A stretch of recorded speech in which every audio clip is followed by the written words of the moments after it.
During this joint committee meeting, many of us expressed both support and opposition to decrease any further the fuel energy tax in this year's budget, considering all the extraordinary unknowns and the inflexibility that exists within the budget, and recognize that, for example, we were not able to fully fund the school system's request, nor can we fully, for example, fund the Montgomery College's request, and those are just two particular items that stand out, but obviously recognizing that other than that, our fiscal policy calls for remembering that we need to stay the course when it comes to issues like reserves, et cetera.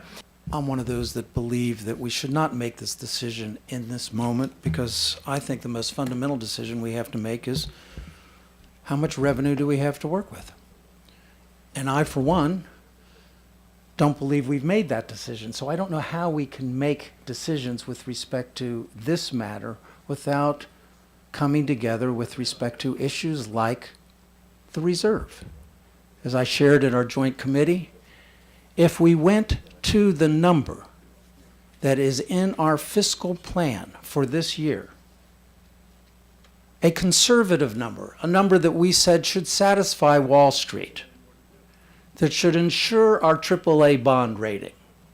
That number is 7.9%. We are so far above that in this proposed budget.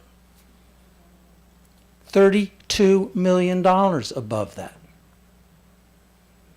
Now, we may decide that that's the right number, but until we decide that, we don't know the trade-offs that are necessary in order to ensure that we have a budget that could conceivably take care of all of our pressing safety net sets of issues, which are so terribly important and are on this reconciliation list for a very good reason, and also take care of our economic development needs, of which this is at the forefront.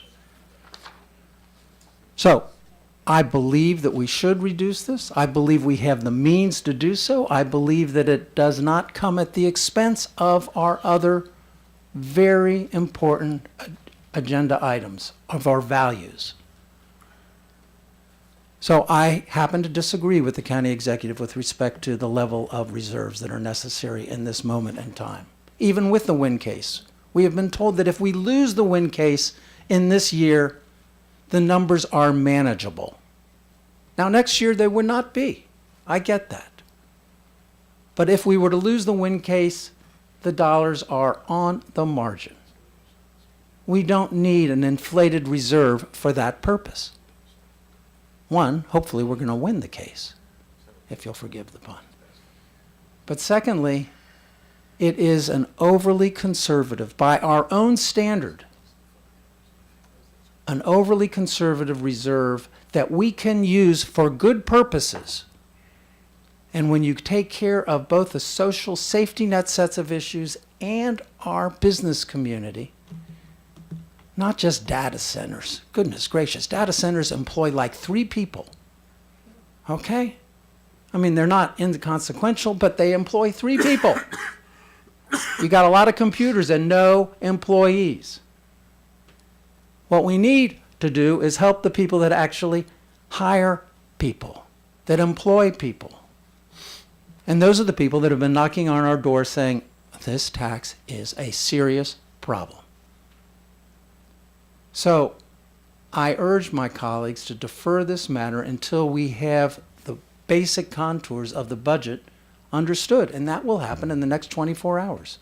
Judgments will be made with respect to it. And if those judgments go in certain ways, then maybe the dollars aren't there. If those judgment goes in other ways, we will be able to do this as well as take care of the values that are really at our heart of our council.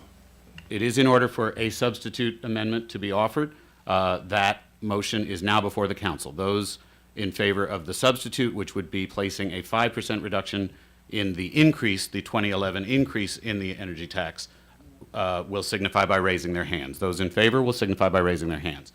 And that is Mr. Berliner, Mr. Katz, Ms. Florine, and the council president. Those opposed?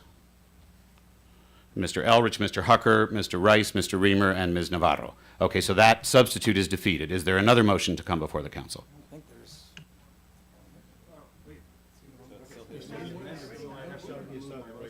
The substitute is defeated, so that would take us to the underlying motion. That's right, thank you.